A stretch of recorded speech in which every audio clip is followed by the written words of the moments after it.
OK, donc on continue notre étude sur la foi.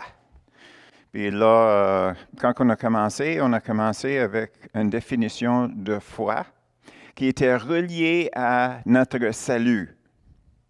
Donc, la définition de foi, selon notre salut, devrait être la définition de la foi dans tous les cas dans les Écritures. On a décidé ça, n'est-ce pas? On est d'accord avec ça? OK. Donc, on trouve que dans l'Éphésiens, où c'est écrit que nous sommes sauvés par la grâce, par la foi, et non par les œuvres, on voit que la foi ne peut pas être une œuvre créée par nous-mêmes pour atteindre Dieu. Il fallait que ce soit Dieu qui vient vers nous, étend sa main, puis nous autres, on prend sa main, et ça, c'est une description de notre foi. Ce n'est pas initié par nous, c'est initié par Dieu. Donc, c'est probablement important de réaliser que quand on parle de la foi, il y a certaines choses, quand on parle du salut, que ce n'est pas nécessaire qu'on ait la foi. Une chose qui n'est pas nécessaire, c'est de croire dans Jésus. Parce que Jésus, c'est un personnage historique. Donc, c'est un fait, n'est-ce pas? Donc, on n'a pas besoin de la foi pour croire dans un fait. Mais qu'est-ce qui est intéressant, c'est que même la résurrection, c'est un fait. Donc, ce n'est pas un pas de foi de croire dans la résurrection, parce que c'est un fait. Même en 1 Corinthiens 15, 6, ça dit qu'il y avait au-dessus de 500 personnes qui ont vu Jésus une fois ressuscité. Donc, ça, ce n'est pas un pas de foi non plus. Donc, c'est quoi notre pas de foi pour le salut? Ça, c'est de croire que Jésus a payé le prix pour nos péchés. Ça, c'est le parti qui est important dans notre foi. Ça, on prend par la foi, parce que ce n'est pas un fait historique, c'est invisible, c'est intangible. Donc, pour nous autres, on doit réaliser que notre foi, ça veut dire qu'on croit que Jésus a payé le prix des péchés que ça prend pour entrer au ciel. Donc, pour aller au ciel, il faut qu'on croie que Jésus a payé le prix pour y rentrer. OK? Donc, peut-être ça c'est un peu plus étroit, mais je dis ça parce que des fois, quand on parle avec les gens, on veut partager notre foi, qu'est-ce qu'on croit en général. Puis des fois, c'est peut-être plus facile d'être capable de dire, ben, on sait que Jésus, c'était une réelle personne. On sait qu'il était ressuscité. Ça, c'est des faits historiques. Donc, maintenant, il reste juste le côté péché à régler avec l'autre personne. Donc, comme je dis, ça, c'est juste pour nous aider dans notre approche envers une autre personne. Parce que le but que nous avons, c'est que tout le monde vienne au ciel avec nous. Ça, c'est notre objectif. Ce n'est pas pour convaincre le monde de devenir membre de notre gang, là, de venir à notre église. Ça, ce n'est pas l'objectif. L'objectif, c'est de se faire réaliser les gens qu'il y a des critères pour rentrer au ciel, parce que le ciel appartient à Jésus. C'est son ciel. Un autre ciel, je ne connais pas. Mais Jésus dit qu'il allait préparer une place pour les enfants de Dieu. Donc, n'importe qui devient enfant de Dieu en croyant que Jésus a payé le prix, bien, ils peuvent rentrer au ciel. Naturellement, le deuxième critère, c'est de marcher avec lui. Mais un pas à la fois, n'est-ce pas? OK. Donc, c'est ça la raison qu'on commence notre étude sur la foi. C'est quoi la foi? Puis on a découvert que ça, c'est notre enregistrement pour quoi? Pour les choses de Dieu. Notre enregistrement, c'est la preuve que notre voiture nous appartient. Notre foi, c'est la preuve que le salut, le ciel et toutes choses que Dieu a préparées pour nous, nous appartiennent. Donc, c'est à nous de devenir propriétaires de ce que Dieu nous dit qu'il veut faire pour nous. Donc, on arrive à la place, parce qu'on sait que dans les Écritures, les disciples, ils ont demandé à Jésus d'augmenter leur foi. Puis on a découvert que la question n'était pas la bonne question, parce que la réponse que Jésus a donnée ne répondait pas directement à la question. Donc, Jésus répondait à la bonne question, il faut croire. Donc, les apôtres, les disciples, ils n'ont pas demandé la bonne question. Puis le fait qu'ils pensaient qu'on peut mesurer la foi, c'est un indice comment que nous autres, on voit les choses. On mesure, tu sais. Mais si on était pour demander à quelqu'un, tu as combien de mètres de foi? Combien de litres? Combien de degrés? Tu sais, ces choses-là qu'on peut mesurer, on peut les augmenter ou diminuer. Mais Jésus a dit non, c'est comme un grain de moutarde. Donc, il fallait qu'on change notre façon de voir la question de la foi. Puis en faisant l'étude sur le semeur, on a réalisé que la semence dans le semeur, c'était la parole de Dieu par rapport au royaume de Dieu. OK? Mais il fallait que ça soit semé dans la bonne terre. N'est-ce pas? Donc, si on prend le lien entre les deux, si on regardait la foi comme un grain de sénévé, comme dans le semeur, on voit le lien entre la parole de Dieu semée. Donc, notre foi vient de la parole, n'est-ce pas? Donc, on voit que c'est un état de notre cœur et notre âme. Quelqu'un qui est préoccupé avec les choses de ce monde ici, c'est comme les grains qui étaient semés parmi les mauvais arbres. Donc, cette personne-là, il peut venir à l'église, peut faire tous les gestes, et tout, pour se présenter comme un chrétien. Mais à un moment donné, ça va arriver qu'il fallait qu'il fasse une décision.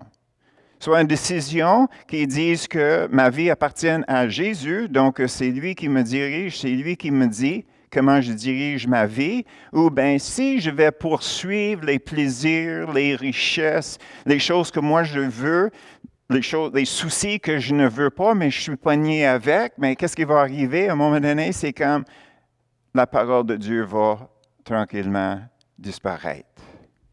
Puis il reste les mauvais arbres.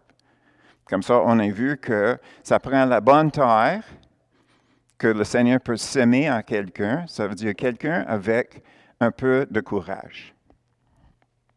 Un peu de courage. Il faut qu'on ait du courage pour être un chrétien. Moins aujourd'hui qu'à l'époque, mais quand même, il fallait qu'on prenne une position, il fallait qu'on vienne à une réalisation que nous avons besoin soit d'aide, nous avons besoin d'être pardonnés. On arrive à une place, soit on réalise notre besoin, ou bien nous sommes face au fait qui nous sommes face à Dieu. Donc, à ce moment-là, qu'est-ce qu'on fait? Il fallait qu'on s'approche à Dieu.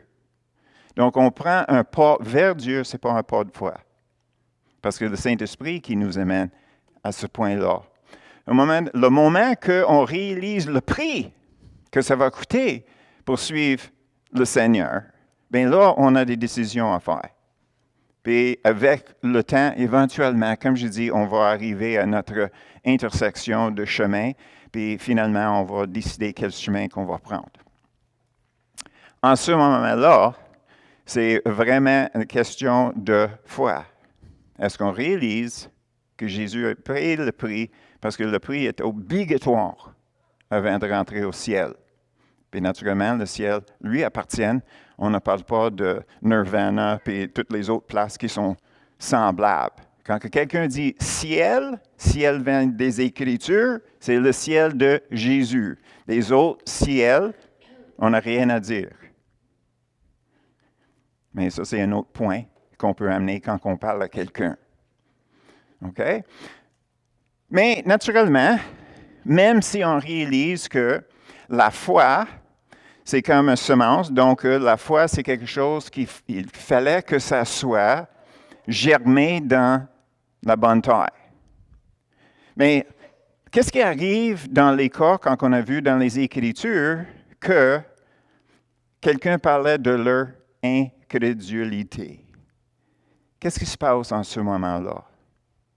Et là, on va continuer notre étude en regardant ce verset-là. Et en même temps, on va regarder la circonstance, la situation dans laquelle que Jésus et les disciples se trouvaient. Donc, je vais juste lire Marc 9, 24. Et on va voir plus tard que ça, c'est la place où ce que le monsieur arrive, son enfant est possédé. Il veut que son enfant soit libéré de ce démon-là. Et Jésus lui posait la question s'il croyait. Puis la réponse du monsieur, c'est, aussitôt le père de l'enfant criait, « Je crois, viens au secours de mon incrédulité. » Donc, la question, c'est que, qu'est-ce qui se passe dans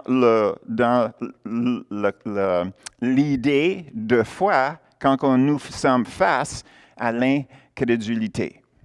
OK? Ça, c'est la question qu'on cherche la réponse aujourd'hui. Mais avant qu'on va là, comme vous remarquez ici sur le tableau, il y a plusieurs versets qu'on ne va pas regarder. On a commencé ici. Plus tard, on va lire les versets qui sont ici, puis on va terminer avec ceux qui sont ici. Mais qu'est-ce que je vais faire en attendant, c'est que je vais parler de ces Écritures, là et là et là et là, parce que on veut voir un peu qu'est-ce qui se passait autour des disciples et Jésus quand Jésus s'est rencontré ce monsieur-là. Donc, pour commencer, la première chose, c'est de réaliser que toutes les choses qu'on va regarder aujourd'hui se passent dans à peu près 2 semaines.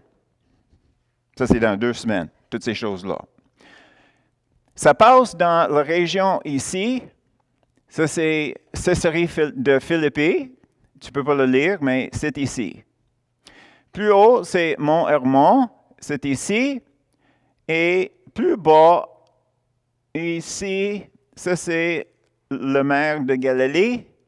Ça, c'est la ville de Capernaum. Vous voyez le spot. OK.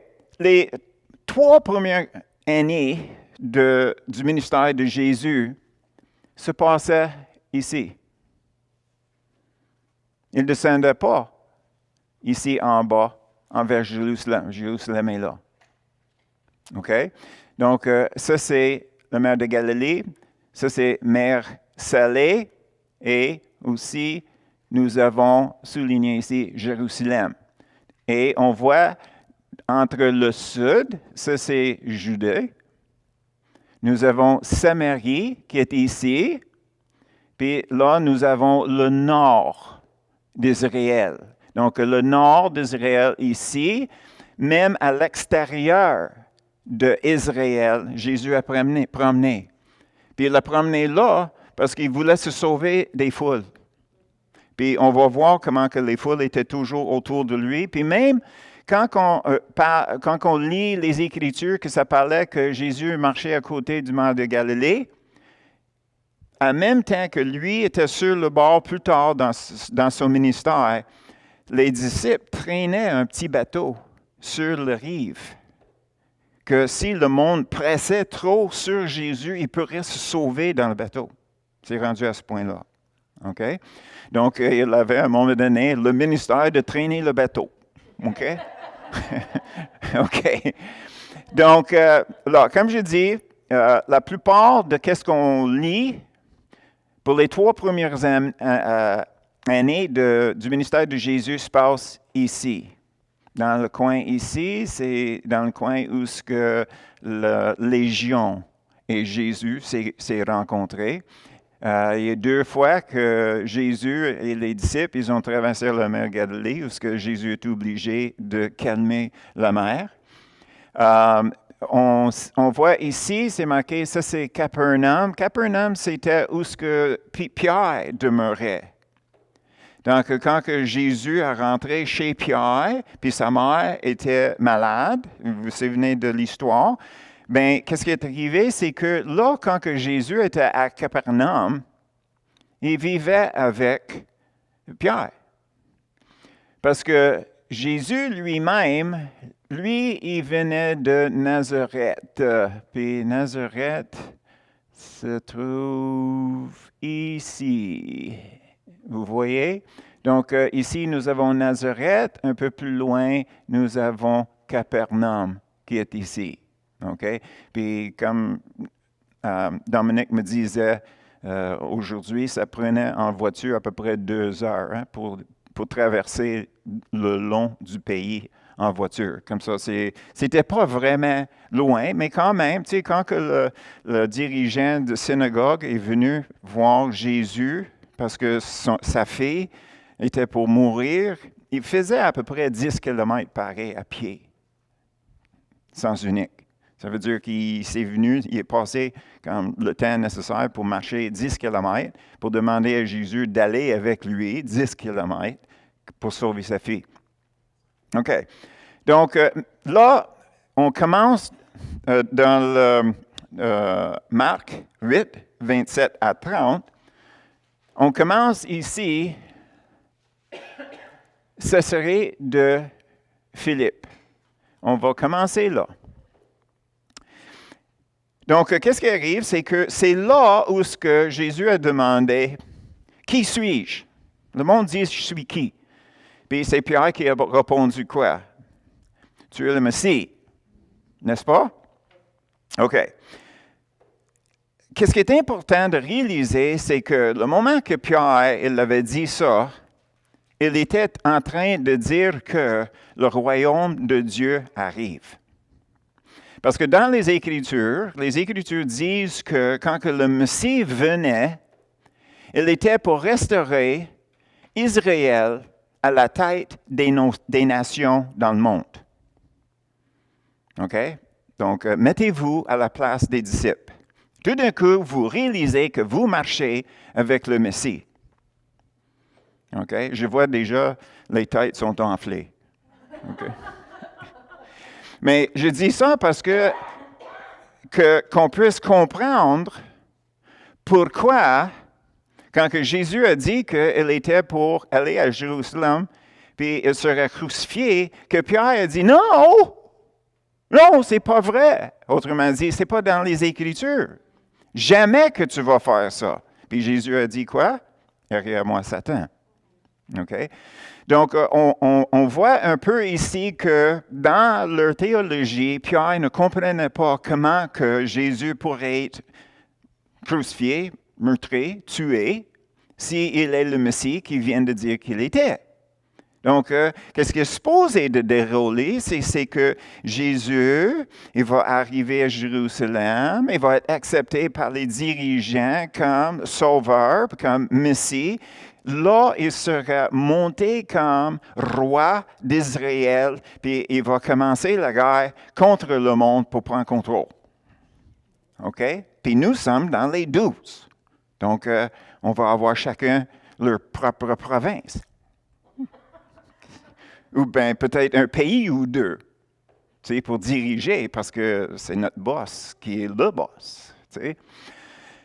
Donc, on voit ici que un peu l'idée que maintenant, les disciples commencent à voir. Donc, plus tard, on va voir, ils posaient la question, c'est qui va être le plus grand? Là, on sait pourquoi ils parlaient de même. Il ne parlait pas d'un événement qui était pour se présenter dans combien d'années. Il pensait que c'était là. Puis c'est supposé d'être là, mais les dirigeants ont rejeté Jésus. Mais c'est parce que dans les Écritures, eux autres ne réalisaient pas que le Messie venait premièrement pour guérir. Guérir dans le sens pardonner les péchés. Que les gens soient acceptés par Dieu. Ça, c'était le premier but. Le deuxième but, c'était pour établir un gouvernement global dirigé par Jésus dans la justice. Mais ils ne voyaient pas ça comme deux choses différentes. Ils voyaient juste la deuxième partie. Nous autres, on serait premiers dans le monde. Donc, la raison pourquoi, c'est qui va être le plus grand. Donc, on voit un peu les choses face, non juste aux disciples, mais à Jésus aussi. Il avait certaines choses à régler. Parce que maintenant, là, d'ici 6 mois, Jésus est crucifié. D'ici 6 mois. Donc, quand c'était annoncé ici que Jésus était le Messie, puis ils ont monté un peu plus vers le nord. Après ça, ils descendaient, puis il était pour faire la dernière croisade jusqu'à Jérusalem, avant qu'il arrive. OK? Et là, qu'est-ce que nous avons? C'est que dans le verset chapitre 8, toujours, Marc 27 à 30, nous avons la question « Qui suis-je? » Et là, quand il annonçait dans les versets 31 à 38 qu'il était pour être tué, c'est Pierre qui refutait Jésus. Jésus a viré de bord, puis refutait Pierre. Après ça, il s'adresse à la foule. Naturellement, les autres disciples étaient là. La foule n'était pas loin, puis Jésus a dit, il fallait que vous renoncez vous-même votre vie si vous voulez vivre. OK? Maintenant, il commence à serrer les vis un peu.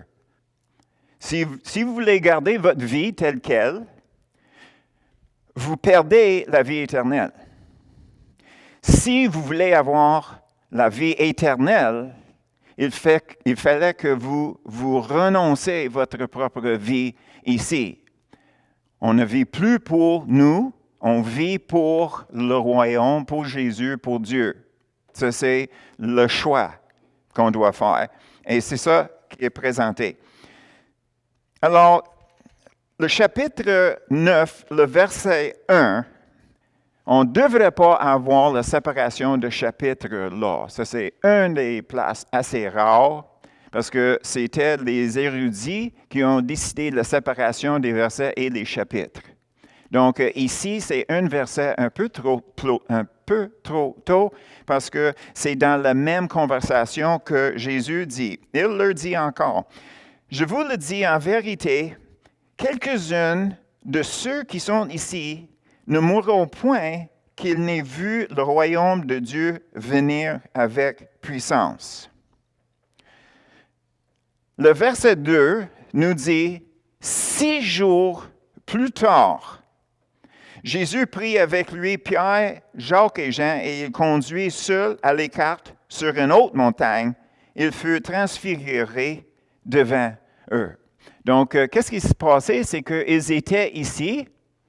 Ils ont monté vers le mont Hermon, grand mont, seul, lui avec ces 3-là. Et pendant qu'elle était là, c'était là où il était transfiguré. Puis le mot transfiguré, c'est un mot qui, en grec, c'est métamorphomé. Nous avons en anglais et en français un métamorphose. Comme le chenille, quand il rentre dans son cocon, il devient liquide. Totalement, de solide, liquide, entièrement, puis pour aucune raison que les scientifiques peuvent comprendre, il se remet ensemble puis il sort un papillon. Donc, quand on parle de métamorphose ici, quand on parle de la transfiguration, qu'est-ce qui est arrivé? C'est que la personne qui Jésus est comme Dieu, qui était cachée par la chair et les os, OK? La vraie personne de Jésus a traversé, il est sorti. Donc, c'est pour ça qu'il brillait tellement. C'était la gloire de Dieu qui demeurait en lui, qui est sorti. Donc, métamorphose. Mais en même temps, quand on parle de le noué qui s'est paraît autour de eux, c'est une référence aussi de la nuée quand que Moïse a sorti d'Égypte. La nation d'Israël était dirigée durant le soir par un pilier de feu, puis le jour, un pilier de... Est-ce qu'on est là? OK. Donc, qu'est-ce que nous avons? Il brillait comme ça. C'était pas un vapeur de boule d'eau, là, comme un brouillard, là. OK? C'était la gloire de Dieu. Donc, encore eux autres, c'est eux autres qui ont vécu qu'est-ce que Jésus a dit dans le verset 1. C'était un goût de cette période-là quand que Jésus était pour s'établir sur la planète. Mais cet établissement que Jésus devient premier dans le monde va se passer dans le millénium. Dans le millénium, vous savez c'est quoi le millénium? Il va arriver un temps qui dure 1000 ans où ce que Jésus va diriger la terre, la planète dans laquelle Israël serait premier des nations. Okay? Maintenant, question de Moïse et Élie. C'est dit que la raison pourquoi c'est Moïse, c'est parce que Moïse représentait tous les gens qui sont morts jusqu'au deuxième retour de Jésus. Leurs corps vont être transformés d'un corps spirituel en corps physique, comme nous avons là, mais sans sang, comme Jésus.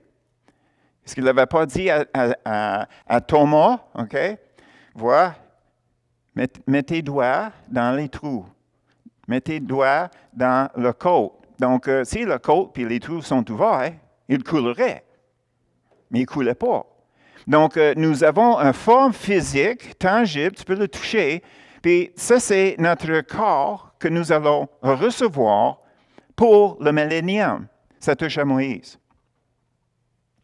Élie, c'est ceux qui sont enlevés. Est-ce qu'Élie est mort? Non, il était parti, Dieu l'a pris. Comme ça, lui, il représente ceux qui partent dans l'enlèvement. OK? Ça, c'est qu'est-ce qu'on pense. OK? Ça, c'est qu'est-ce que les Écritures suggèrent. Les détails ne sont pas donnés. Tout ce qu'on sait, c'est qu'on est supposé de vivre ici, des immortels avec les mortels pendant 1000 ans. Après ça, le dernier conflit, la terre est renouvelée, puis après ça, on ne sait pas quoi. Est-ce qu'on reste sur la terre dans une forme physique, puis on continue à vivre? Donc, notre terre ici sera notre demeure pour l'éternité. Puis, naturellement, on voit les choses dans l'Apocalypse, où ce que Dieu descend, il vit parmi nous. Donc, nous avons le demeure des enfants de Dieu avec Dieu sur la terre. Mais qu'est-ce qui va se passer jusqu'à l'éternité? On ne sait pas encore parce que, sauf si Dieu donne un peu plus de fuel dans le soleil pour le forcer de continuer à brûler dans l'éternité qui s'en vient, bien, ça, c'est à lui de décider. Rendu là, il peut faire ce qu'il veut. OK.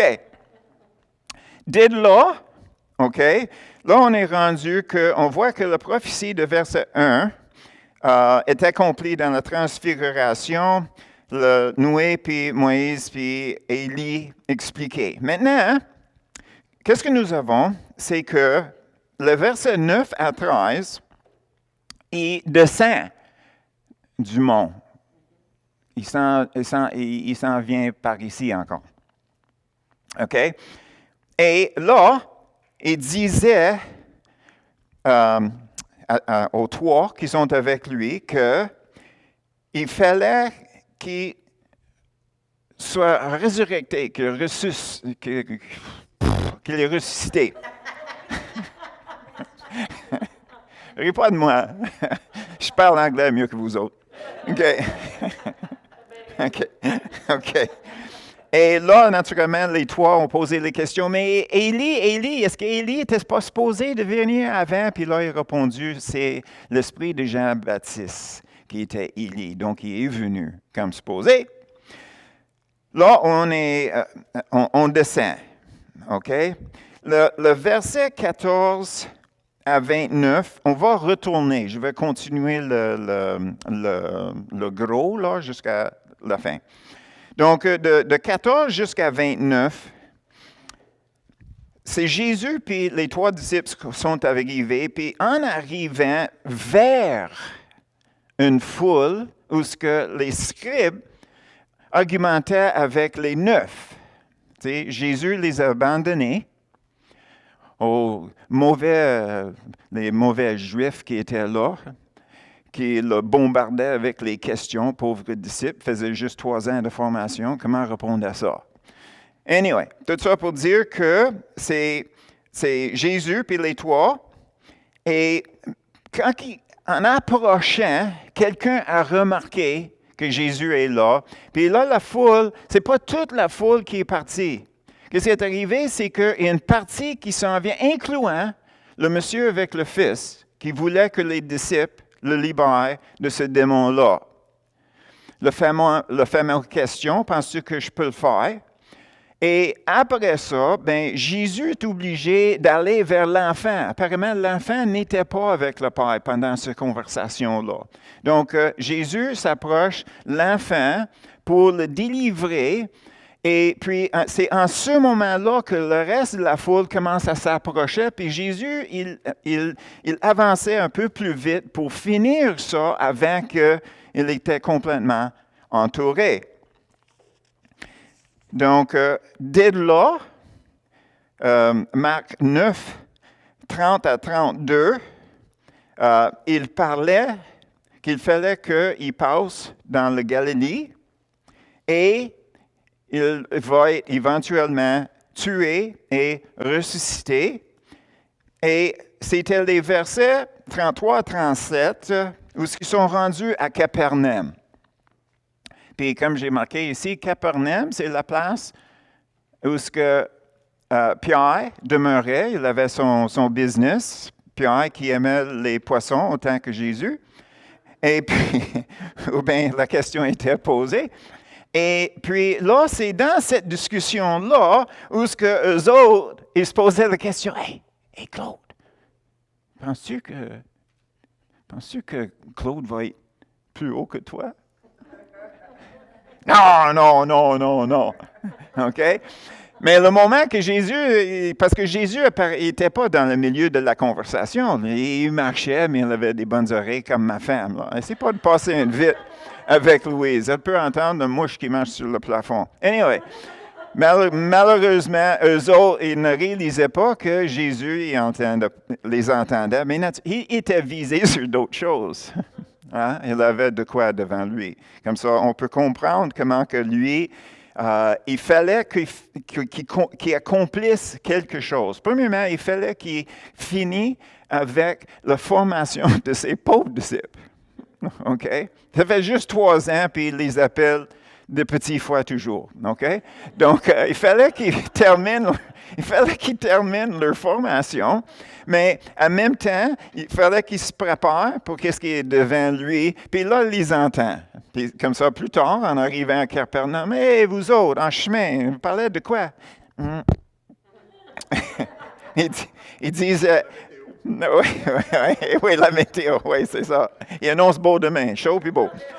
OK.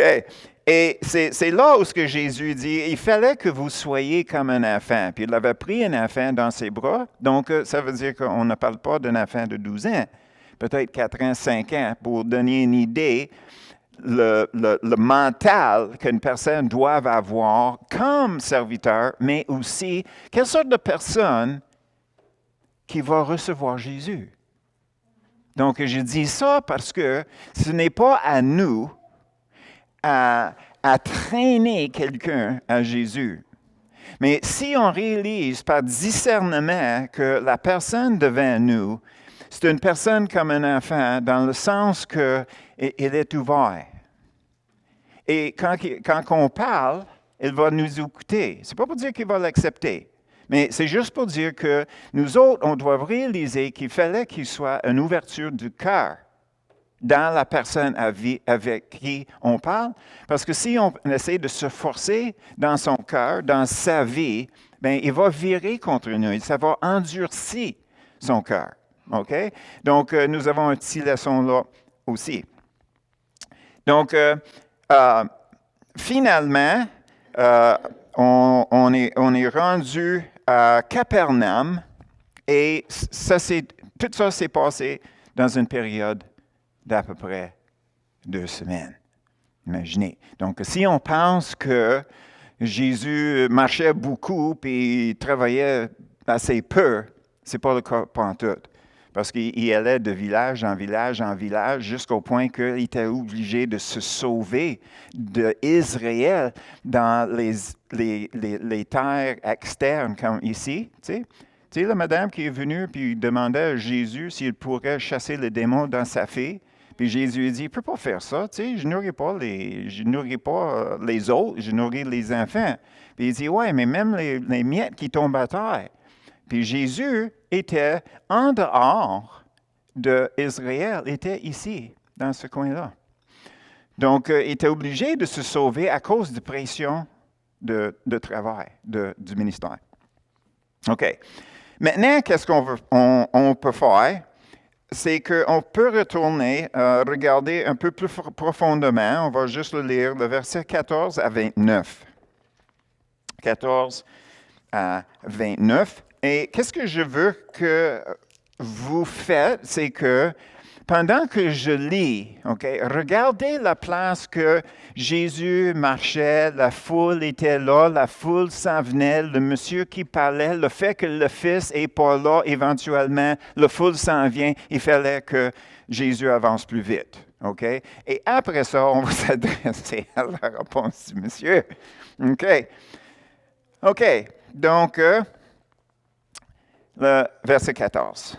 Lorsqu'il fut arrivé près des disciples, ça c'est les 9, ils virent autour d'eux une grande foule et des scribes qui discutaient avec eux. Discutaient, oui, je peux imaginer. OK.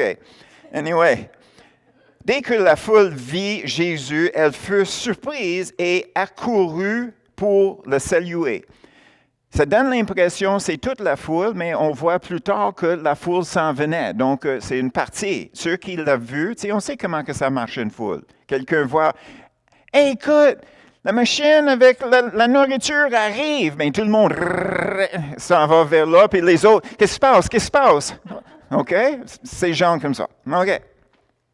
Donc, verset 6, il leur demandait, « De quoi discutez-vous avec eux? » Et un homme de la foule lui répondit, « Maître, j'ai amené auprès de toi mon fils, qui est possédé d'un esprit muet. En quelques lieux qu'il le saisisse, il le jette par terre. L'enfant écume, grince des dents et devient tout raide. J'ai pris tes disciples de chasser l'esprit, ils n'ont pas pu. » C'est Jésus qui parle.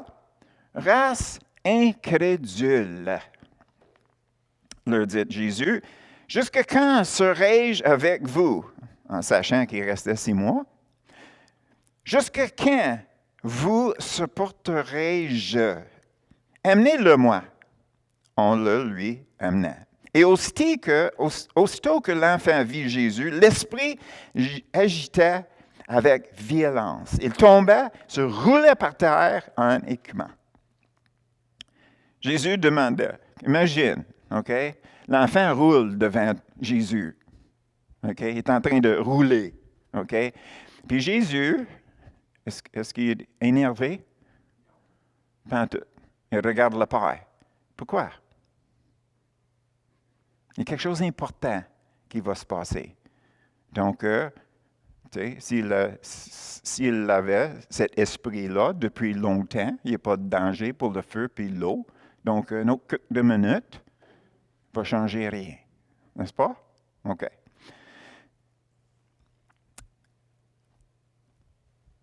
Combien y a-t-il de temps que cela lui arrive? Depuis son enfance, répond-il. Et souvent, l'Esprit l'a jeté dans le feu et dans l'eau pour le faire périr. Mais si tu peux, quelque chose vient à notre secours et compassion de nous. On voit ici que le Père s'identifie avec son enfant. Ce n'est pas l'enfant là, moi je suis ici, c'est nous. Jésus lui dit, si tu peux, tout est possible à celui qui croit. Encourageant. Aussitôt, le père de l'enfant se criait. Il criait, c'est un cri. C'est pas comme oh, je ne le savais pas. Non, c'est comme ah, je suis au bout de moi-même. Puis il dit, je crois, mais viens au secours de mon incrédulité. On l'entend, sa voix? OK. Maintenant, Jésus voyant accourir la foule. OK, là, on voit, c'est le reste de la foule qui s'en vient. Et il lui dit, Esprit muet et sourd, je te l'ordonne, sors de cet enfant et n'y rentre plus. Et il sortit en poussant des cris et en l'agitant avec une grande violence. L'enfant devint comme mort, de sorte que plusieurs disaient qu'il était mort. Mais Jésus, l'ayant pris par la main, ça c'est le serrer la main là. Il l'avait pris avec une force. C'est pas juste comme lève-toi. Non, il l'avait pris par la main puis il fait se lever.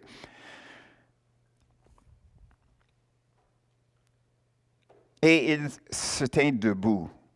Quand Jésus fut entré dans la maison, ses disciples lui demandèrent en particulier, « Pourquoi nous n'avons pu chasser cet esprit? » Il leur dit, « Cet espace-là ne peut sortir que par la prière. » Si vous avez et jeûne, peut-être c'est entre guillemets, c'est parce que dans les meilleures traductions, ça c'est pas là, c'est termine avec la prière. Donc, on retourne à verset 24. Au secours de mon incrédulité. Dans le grec, ce n'est pas incrédulité, c'est faiblesse de foi. Aide-moi. T'as-tu... Oui, c'est ça. Ça, c'est dans le Semeur. Oui, c'est ça. C'est une bonne traduction, ça. J'ai une faiblesse de foi. Dans le grec, c'est aider ma faiblesse de foi. OK.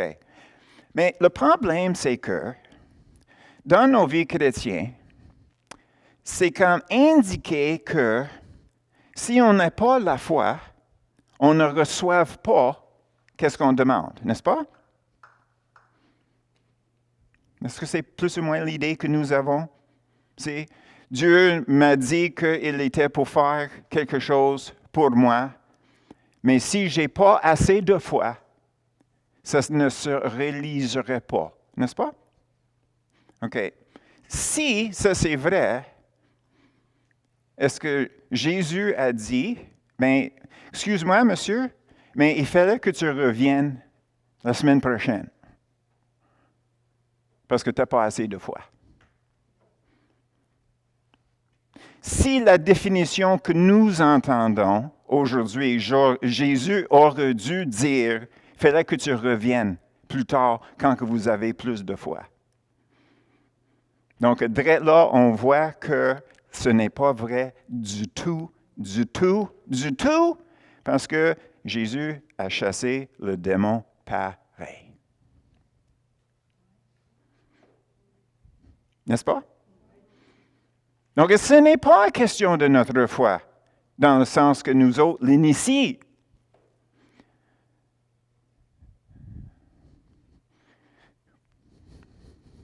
Les ampoules allument.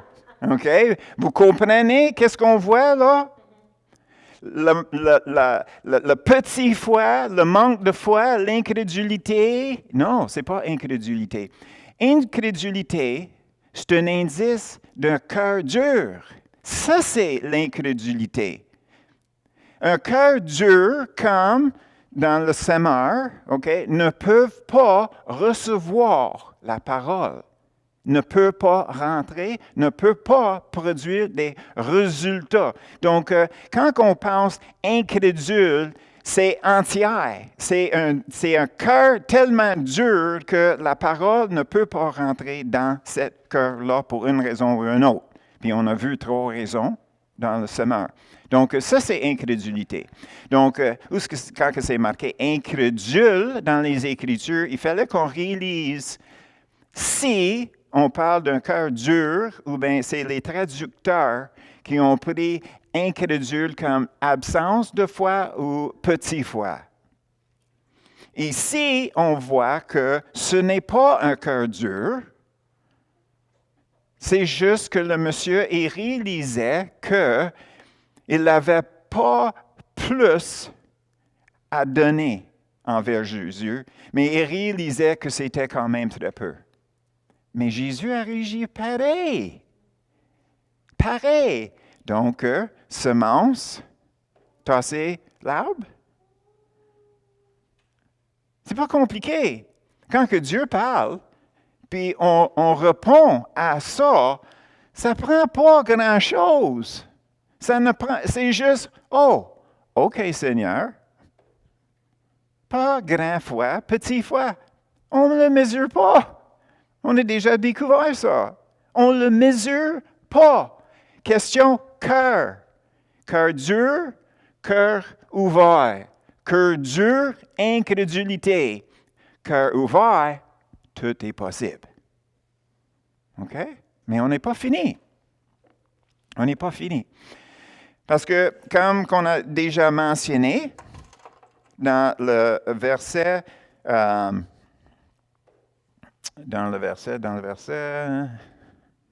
où est-ce que j'étais là? Quand on parlait de la prière, 29. Verset 29. Il leur dit, cette espèce-là ne peut sortir que par la prière. Penses-tu que les disciples ne priaient pas? Donc, comment ça se fait que Jésus a dit question de prière? Ah, bien content que tu m'as posé la question, Sylvie, on va répondre à ça. OK. Puis là, OK, puis tout d'un coup, on arrête là, puis le verset 30. Et à partir de là, il traverse la Galilée. Jésus ne voulait pas qu'on le sache, car il enseignait ses disciples, et il leur dit, le Fils de l'homme sera livré entre les mains des hommes, il le fera mourir, et 3 jours après qu'il aura été mis à mort, il ressuscitera. Mais les disciples ne comprennent pas cette parole, ils craignaient de l'interroger. Il arrive à Capernaum. Lorsqu'il fut dans la maison, ça c'est chez Pierre, Jésus leur demandait, de quoi discutiez-vous en chemin? Mais il gardait le silence. OK. Car en chemin, il avait discuté entre eux pour savoir qui était le plus grand. C'est là, dans le verset 36, que Jésus a pris un enfant placé au milieu d'eux. Il l'a pris dans ses bras et il leur dit, « Quiconque reçoit en mon nom un de ses petits-enfants, etc., etc. » Donc, parce qu'on va toucher à ça. Donc, si on retourne, les disciples, ils ont réalisé que Jésus était le Messie. Donc, hallelujah, on rentre dans le paradis. OK? Ça, c'est dans leur tête. Donc, imaginez si on était avec Jésus au tout début même, quand que Jésus les envoyait deux par deux, puis ils ont retourné, « Hey, écoute, les malades sont guéris, les démons sont chassés. » Puis Jésus dit, « Ne sois pas préoccupé avec ces choses-là. Sois bien réceptif du fait que vous êtes sauvés. » C'est ça qui est important. Ben, une fois que nous avons le goût de pouvoir, c'est quoi le risque? L'orgueil. L'orgueil, en pensant que c'est à cause de qui nous sommes qu'on fait les œuvres de Dieu. Donc, je pense que qu'est-ce qu'on voit ici, c'est le fait que les disciples, ils ont commencé à prendre comme acquis qu'il avait une certaine autorité. Donc, le parti en eux qui aurait resté humble en réalisant que c'était Dieu qui agit à travers, nous autres, nous sommes juste un gain avec la main de Dieu dedans. Donc, on ne peut rien faire sans que la main est dans le gain. Donc, l'idée ici que Jésus essaie de les ramener en disant, écoute, vous autres, vous pensez que vous êtes quelque chose? Vous ne l'êtes pas. Ça, c'est simple que ça. Donc, il fallait que vous retourniez à un état humble devant Dieu. Il continue avec un cœur comme un enfant. Donc, ici, on voit le en tout. OK? Donc, pour terminer, qu'est-ce qu'on va faire? C'est qu'on va regarder Hébreux 11, 6. Hébreux 11, 6.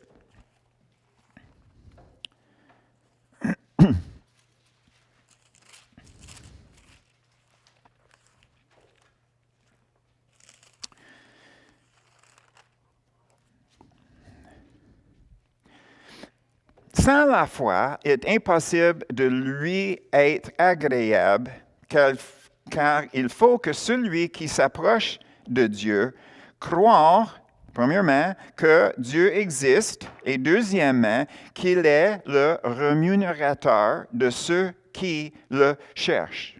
OK. Si on prend l'exemple du monsieur dans l'histoire qui a amené son fils, OK?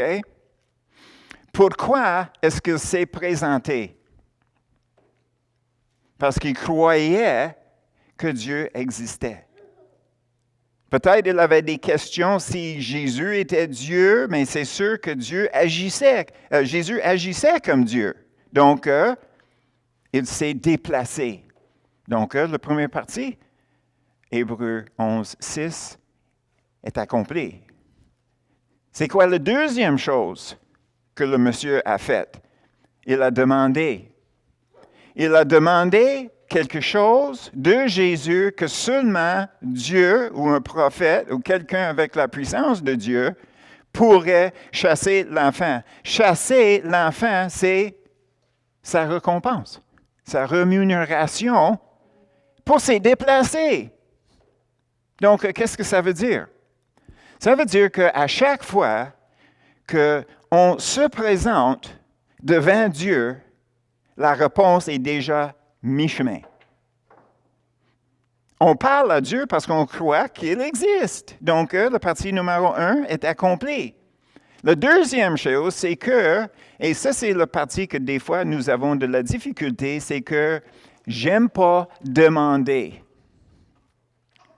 J'aime pas demander. Mais ça c'est mon problème. Ça c'est mon problème. Ça c'est pas le problème de Dieu.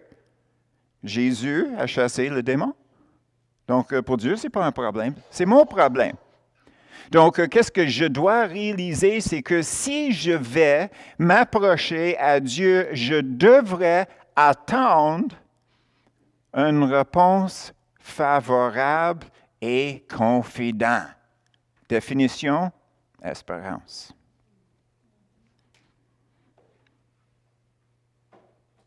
Si Dieu parle, on veut, qu'est-ce que lui, il dit? Le moment qu'on l'approche en lui disant, je le veux, qu'est-ce que tu m'offres?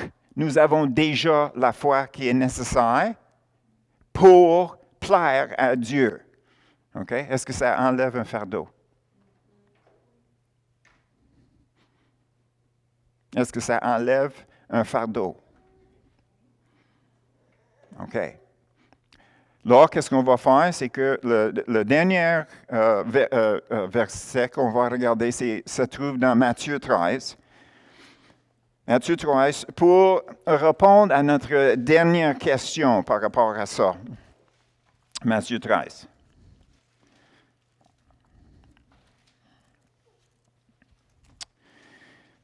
Les versets 54 à 58.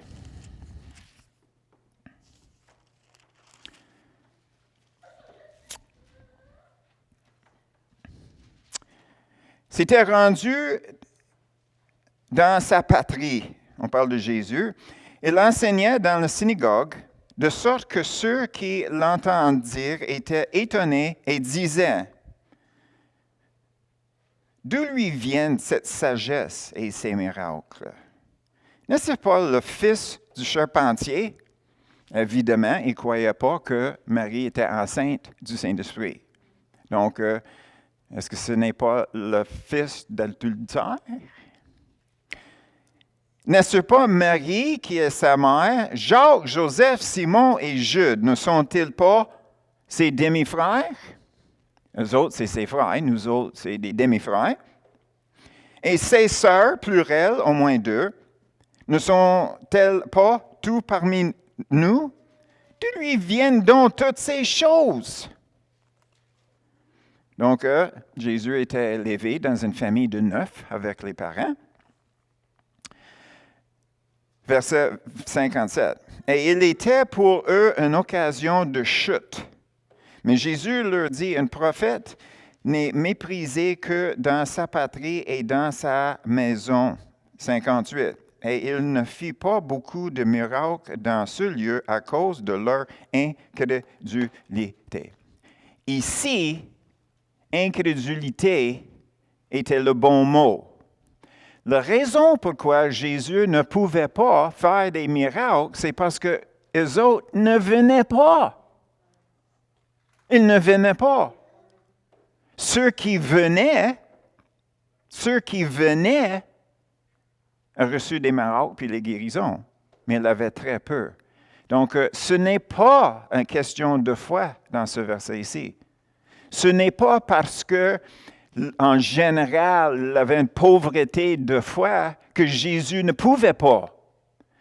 Il ne pouvait pas parce qu'il ne se présentait pas. Donc, ce n'est pas une question de foi du tout directement, parce que Jésus était toujours prêt à combler les besoins. Donc, quand on parle de l'incrédulité, quand on parle de la foi, quand on parle d'un manque de foi, si jamais tu entends ou bien tu penses que c'est un manque de foi de votre part que vous ne recevez pas, qu'est-ce que Dieu t'a dit il était pour faire? Tu peux parler à ce menteur-là d'aller ailleurs. Okay. Pas chez un de nous, OK? Aller ailleurs, à quelque part. Pas dans une autre église non plus. Mais tout ça pour dire, pour mettre des choses claires, que c'est jamais une question de foi. La foi est là si on s'approche à Dieu puis on attend une bonne réponse. Naturellement, peut-être on ne veut pas entendre la réponse qui est donnée, mais on l'entend pareil. Donc, quand on prie, c'est la même chose. On s'approche à Dieu, donc la foi est déjà à moitié faite. Puis on lui dit, comment est-ce que je dois prier dans cette situation? Pas, Seigneur, je prie de même. J'ai pris mon concordance, puis je devrais être riche. Donc, envoie-moi, OK? Ne me dérange pas comment que ça rentre, l'argent, en autant que ça rentre, OK? Non.